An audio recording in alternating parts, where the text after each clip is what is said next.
కొన్నేళ్లుగా మణిరత్నం భారీ multi starrers తెరకెక్కిస్తూ వస్తున్నారు. ఇంకాస్త క్లియర్గా చెప్పాల్సి వస్తే భారీ చిత్రాలకు భారీ తారగణంకు మణిరత్నం మూవీస్ క్యారెక్టర్స్గా నిలుస్తూ వస్తున్నాయి. కానీ కొత్త చిత్రం కోసం ఈ ట్రెండ్ను పక్కన పెట్టాడు మణిరత్నం.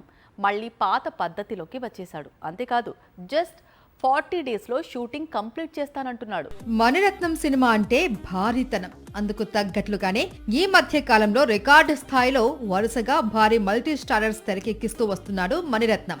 నవాబ్, పొన్నియిన్ సెల్వన్, థగ్ లైఫ్ అన్ని కూడా భారీ చిత్రాలే. కానీ ఈసారి మాత్రం రూటు మార్చాడు.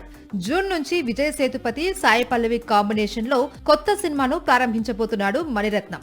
ఈ సినిమాను 40 రోజుల్లో షూటింగ్ పూర్తి చేయాలి అనుకుంటున్నాడట.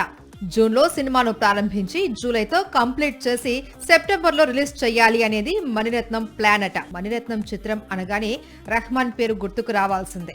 అయితే కొత్త చిత్రానికి మణిరత్నం కూడా కొత్త సంగీత దర్శకుడు సాయి అభ్యంకర్ ను రంగంలోకి దించుతూ ఉన్నాడని జోరుగా ప్రచారం సాగింది. కానీ మణిరత్నం ఈ రూమర్స్ కు చెక్ పెట్టాడు. మరోసారి రెహమాన్ తోనే వర్క్ చేస్తున్నాడు. ఆల్రెడీ మణిరత్నం సినిమాకు సంబంధించి రెహమాన్ సాంగ్స్ కంపోజిషన్ కూడా ప్రారంభించాడు అని సమాచారం.